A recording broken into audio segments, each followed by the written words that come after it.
ओम श्री साईनाथाय नमः। ओम श्री साईनाथाय नमः। ओम श्री साईनाथाय नमः। सभी साईं भक्तों को नमस्कार। कथा प्रारंभ करते हैं। पिछले भाग में आपको सुनाया था कि बाबा के पास तीन अलग अलग व्यक्ति, एक माँ बेटी जो अपनी बेटी की शादी के लिए परेशान थी, बेटी मंगली थी।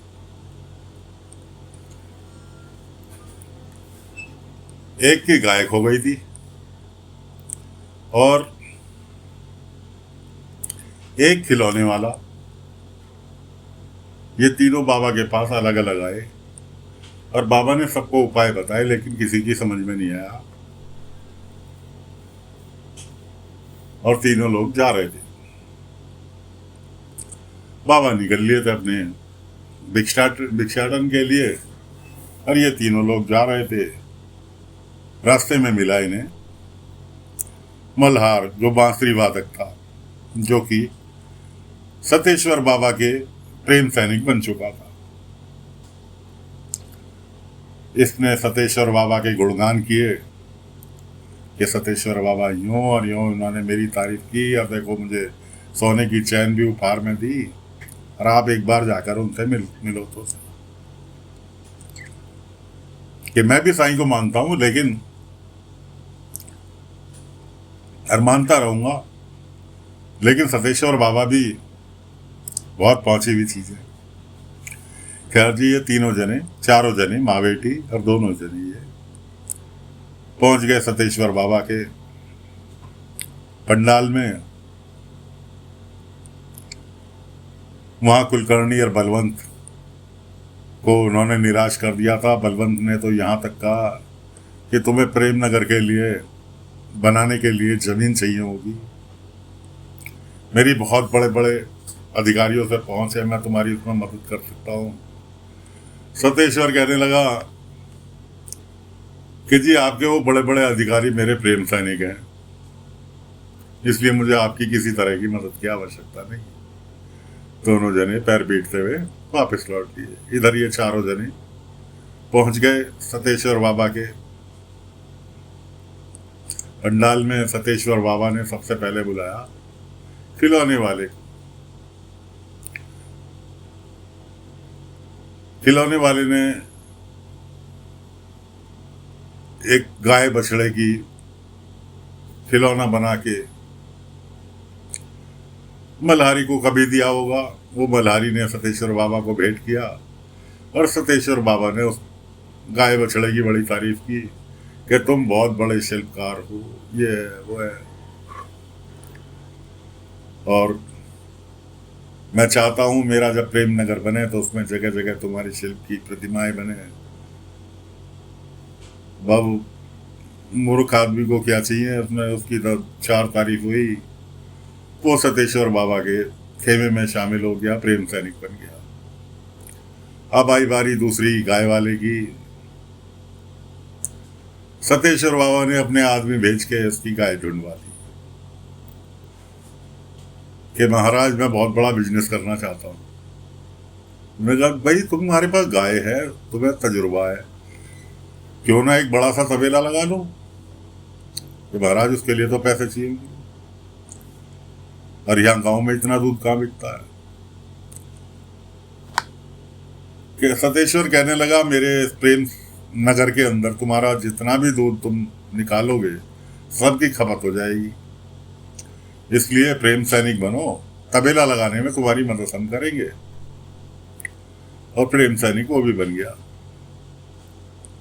अब जब ये लोग तीनों चारों जन जा रहे थे, रास्ते में मिले इन्हें बाबा। बाबा ने इन्हें समझाया कि जिस राह पर तुम जा रहे हो जरूरी नहीं है गलत हो, लेकिन जरा सोच समझ के कदम रखना, कभी कभी राह में कांटे भी मिल जाते हैं। लेकिन इनके सिर के ऊपर से बात वो गुजर गई। अब बारी आई तीसरे नंबर की। माँ बेटी बैठी थी, उन्हें बुलाया गया। माँ बेटी से कहने लगे, क्यों करना चाहती हो अपनी बेटी का विवाह? आज तुम्हारे पास है, कल को दूसरे घर में जाएगी, उसकी गुलाम बन के रह जाएगी। शादी से पहले माँ बाप की सुनो, शादी के बाद एक अनजान आदमी जिसको तुम जानते नहीं उसकी सुनो। बंधन हो गया ना, प्रेम सैनिक बन जाओ। वादा करो जिंदगी में कभी शादी नहीं करोगी, आराम से, और तुम्हें मैं अपने प्रेम सैनिकों के लिए मुख्य बावर्ची की नौकरी देता हूँ, तनख्वाह जो तुम चाहो वो मिलेगी। माँ भड़क गई कि मुझे तो यहाँ आना ही नहीं चाहिए था, मैं तो गलत आ गई। अरे बेटी होती है, बेटी का विवाह कर रहा है, जिम्मेवारी जिम्मेवारी है।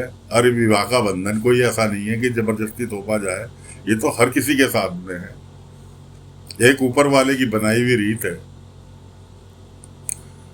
बेटी कहने लगी माँ रुको। बेटी कहने लगी मेरे आई बाबा ने मुझे पाल पोस कर बड़ा किया, बचपन से मेरी शादी के सपने वो देख रहे हैं, मैं उनके वो सपने नहीं तोड़ना चाहती। और दोनों माँ बेटी उठी और चल दी पंडाल से बाहर। सतेश्वर महाराज अपनी दोनों सेविकाओं से कहने लगे कि इस पे लड़की पे नजर रखना, बहुत जल्दी है प्रेम सैनिक बनने के लिए आएगी।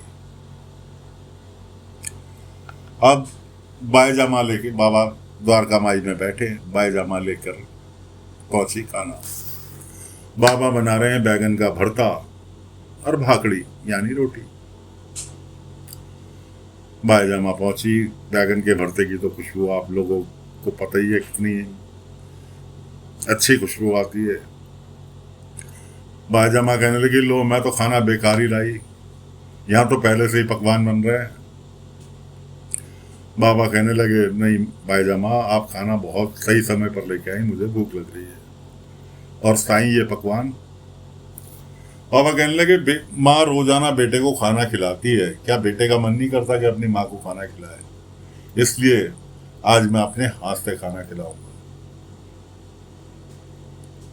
बाबा बायजामा को खाना खिलाने लगे, कहने लगे कि मुझे पता है कि बायजामा आपको बैगन का भरता और भाकड़ी बहुत अच्छी लगती है, जो कि हकीकत थी। खैर जी, बाबा ने बायजामा को खाना खिलाया, बायजामा ने बाबा को खाना खिलाया। उसके बाद बायजामा कहने लगी साहिद खाना तो बहुत सारा तुमने बना रखा है, कोई और आने वाला है? बाबा ने कहा नहीं, कहीं पर इस खाने का इंतजार हो रहा है, आओ मेरे साथ। बायजामा को लेकर बाबा पहुंच गए मल्हारी के घर। मल्हारी के माता पिता, माँ को दिखाई भी नहीं देता था।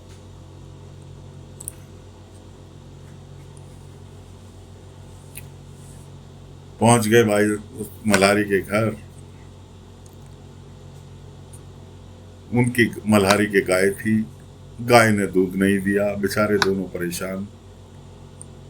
बाबा पहुंच गए, बाबा को अपने टुकड़े बताए, साईं ऐसे ऐसे मल्हारी प्रेम सैनिक बन गया, उसने ये भी नहीं सोचा मेरे माँ बाप का क्या होगा, और देखो इसे गाय की ऐसी आदत पड़ रही है कि बिना उसके बांसुरी सुने दूध नहीं देती।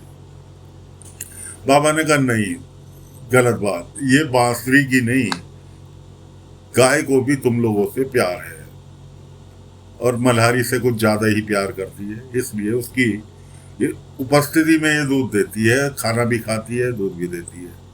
लेकिन गौ माता को समझाने लगे बाबा, गौ माता से बात करने लगे, प्यार करने लगे। गौ माता ने चारा भी खाना चालू कर दिया, और एक के बाद एक बाबा ने बाल्टी रखी, और गाय ने दूध भी बिना हाथ लगाए दूध भी दे दिया, बिना हाथ लगाए। एक ये तो वो व्यक्ति कहने लगा, गांव वाला कहने लगा साईं ये आपका चमत्कार है, जो गाय ने बिना हाथ लगाए दूध दिया, वरना। बाबा ने कहा नहीं, इसे गाय को भी तुम लोगों से प्यार है, इसे प्यार मिला, इसने दूध भी दे दिया। और गाय को भी समझाया कि गौ माता बहुत जल्द मल्हारी वापस आएगा, और तुम्हारे ही दूध से परिवार का पालन पोषण होता है, इसलिए अपनी कृपा दृष्टि बनाए रखना। उधर जो लड़का शिल्पकार बनना चाहता था, केवल अपनी माँ बाप के पास जाके बैठा। माँ को तो दिखाई बिल्कुल भी नहीं देता था। बाप खाना बना रहा है, माँ के पास बैठा माँ को खाना खिला रहा है। माँ ने उसकी आंखों में आंसू महसूस किए, बाप ने ही महसूस किए, लेकिन उसने किसी को बताए बिना वहां से उठ के बाहर चला गया। अब सतेश्वर महाराज जो हैं अपना गेम खेल रहे हैं और बाबा उनके पास जिन दो बच्चों को बचाया था सतेश्वर महाराज ने जलते हुए घर में से, वो दोनों बच्चे प्रेम सैनिक बन गए। बायजमा के साथ बाबा खाना लेकर पहुंचे उनके घर। उन्होंने बाबा को रो रो के बताया कि ऐसे ऐसे हमारे दोनों बेटे को सतेश्वर महाराज ने प्रेम सैनिक बना दिया। बाबा कहने लगे, बहुत श्रद्धा सबरी रखो माई, दोनों बच्चे बहुत जल्दी घर वापस आएंगे और मैं आया हूं ना, तुम्हारे बेटों की जगह मैं आया हूं ना, फिलहाल तुम खाना खाओ। बाबा ने जो खाना बनाया था दोनों को पत्तल में परोसा और दोनों जने खाना खाने लगे, बुढ़े बुढ़िया दोनों के दोनों। तो दोस्तों फिलहाल कथा को यही विराम दे रहे हैं। सतेश्वर महाराज क्या क्या गुल खिलाते हैं अगले अंक में लेकर फिर हाजिर होंगे। तब तक के लिए आज्ञा दीजिए। ओम साई राम, ओम साई राम, ओम साई राम।